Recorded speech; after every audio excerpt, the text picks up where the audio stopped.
जैसे कि corona virus के महामारी के चलते हुए विद्यालय में जो है क्लास अटेंड नहीं हो पा रहा है, तो सरकार जो ई लर्निंग प्रोग्राम किया है उसके तहत कि स्कूल में पढ़ा करके बच्चों को ई लर्निंग के थ्रू पढ़ाया जाए, या फिर हम लोग अपने चैनल पर, यानी कि हम अपने चैनल चौरसिया कोचिंग करके चैनल है, उस चैनल पर यानी यूट्यूब पर हम डाल देंगे ये वीडियो, और आपका जो है इसे देखिएगा। आवश्यकता होगी तो इसको नोट भी करिएगा, आवश्यकता होगी क्योंकि ये बहुत विशेष तथ्य हैं, महत्वपूर्ण तथ्य हैं। और क्लास 9th के लिए, यानी class 9th UP board maths गणित पार्ट 1 अध्याय 1 संख्या पद्धति, ये सब हम लोग कक्षा 6, 7, 8 तक पढ़े हैं इन सब के बारे में, और इन्हीं को हम एक बार रिवाइज कर लेते हैं, यानी कि दोहरा लेते हैं, पुनरावृत्ति कर लेते हैं। क्या क्या आपको याद है, क्या क्या आप भूल गए हैं। जो भूल गए हैं उसको पुनः ताज़ा करने के लिए ये हम पुनः रिवाइज कर ले रहे हैं। जैसा कि बोर्ड पे हम लिखे हैं, ध्यान से आप देखते जाइए कि संख्या पद्धति यानी कि नंबर सिस्टम में 1, 2, 3 पॉइंट करके यहाँ पर दिखाया गया है, और जो पार्ट 2 आएगा ठीक इसके आगे के जो कथन होंगे, मैटर होंगे, वो सब रहेगा। तो पहला है प्राकृतिक संख्याएं नेचुरल नंबर्स। सभ्यता के विकास के दौर में मनुष्य द्वारा सर्वप्रथम प्रयोग की गई संख्याओं को प्राकृतिक संख्याएं कहते हैं। इसे n से प्रदर्शित करते हैं, अर्थात n equal to 1, 2, 3, 4 dash dash infinity. यहाँ n जो है नेचुरल यानी प्राकृतिक से लिया गया है, और जो इन्फिनिटिव का साइन है यानी कि अनंत का चिन्ह है। कहा जाता है या आप मुख्य रूप से जानिए कि प्राकृतिक संख्याओं का कोई अंत नहीं होता है। अब इसी प्राकृतिक संख्या यानी कि प्राकृतिक संख्या से संबंधित कुछ विशेष महत्वपूर्ण तथ्य हैं। 1, 2, 3, 4 यानी ये 4 महत्वपूर्ण तथ्य हैं जो कॉम्पिटिटिव पेपर में और आपके भी अर्धवार्षिक वार्षिक परीक्षाओं में एक क्वेश्चन इससे पूछा जाता है। पहला पॉइंट है, सबसे छोटी प्राकृतिक संख्या 1 होती है। किसी प्राकृतिक संख्या में 1 जोड़ने पर उससे अगली प्राकृतिक संख्या प्राप्त होती है।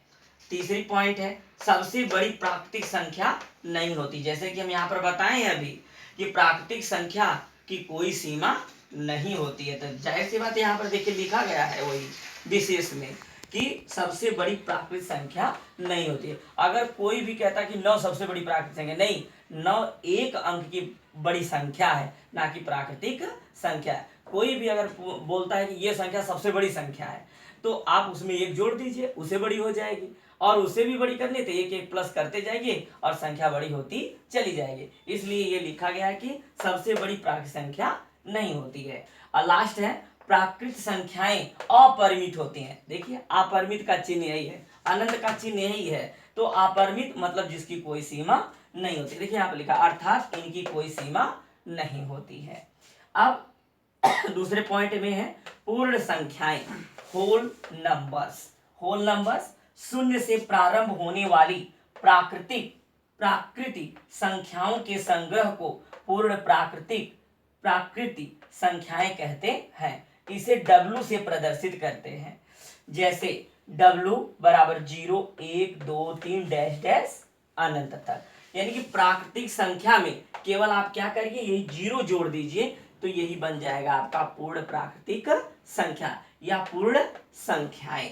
ठीक है। अब इसमें भी 3 पॉइंट है। पहली पॉइंट है, सबसे छोटी पूर्ण संख्या 0 होती है, यानी सबसे छोटी, ये भी आपके पेपर में पूछ सकता है कि सबसे छोटी पूर्ण संख्या होती है, तो सबसे छोटी पूर्ण संख्या 0 होती है। और प्रत्येक प्राकृतिक संख्या एक पूर्ण संख्या होती है। 0 एक ऐसी संख्या है जो प्राकृतिक संख्या नहीं है, तो यानी कि पहले बता दिया गया है कि ये क्या है, पूर्ण संख्या है। अब आता है पूर्णांक किसे कहते हैं, इंटीजर। अक्सर हम इस पूर्णांक का जो है संख्या रेखा पर निरूपित करने के लिए प्रयोग करते हैं। कौन सी संख्या संख्या रेखा पर दाईं तरफ होती है, कौन सी संख्या बाईं ओर होती है, इसका वहां पर हम ज्यादा से ज्यादा प्रयोग करते हैं। तो आप लोग जानते भी हैं और बता भी देते हैं कि जो जीरो के दाएं जो है धनात्मक संख्या है, यानी 1 2 3 4 5 डैश डैश अनंत, यानी सभी धनात्मक संख्याओं को संख्या रेखा पर दाईं तरफ प्रदर्शित करते हैं, और जो ऋणात्मक संख्याएं होती हैं वो बाईं ओर प्रदर्शित करते हैं।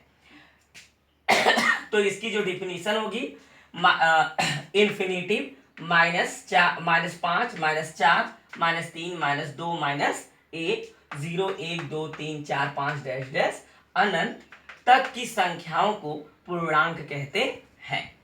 इसे जेड से प्रदर्शित करते हैं। नोट, अब इसमें भी 2 3 4 नोट हैं विशेष रूप में, यहां से आपको पेपर में पूछा जा सकता है। जेड जर्मन शब्द जेहलीन से लिया गया है, जिसका अर्थ है गिनना, और जहल का अर्थ है संख्या, यानी कि दोनों को मिलाकर के हो जाए संख्याओं का गिनना। अब आता है नंबर 2, सभी पूर्ण संख्याएं पूर्णांक हैं। सभी पूर्ण संख्याएं पूर्णांक हैं, परंतु सभी पूर्णांक पूर्ण संख्याएं नहीं हैं। ये नोट करिएगा, ये महत्वपूर्ण प्रश्न बन जाएगा कि क्या, खाली क्या जुड़ जाए, क्या सभी पूर्ण संख्याएं पूर्णांक हैं? तो आप उत्तर में देंगे हाँ, और अगर वहीं पर कह देता है कि क्या सभी पूर्णांक पूर्ण संख्याएं हैं, तो आप कहेंगे नहीं। 2 क्वेश्चन यहां से बन जाएगा। कह रहा है शून्य ना तो धनात्मक पूर्णांक है और ना ही ऋण पूर्णांक है। ना तो धनात्मक पूर्णांक होता है, ना तो ऋणात्मक पूर्णांक होता है। कौन? शून्य।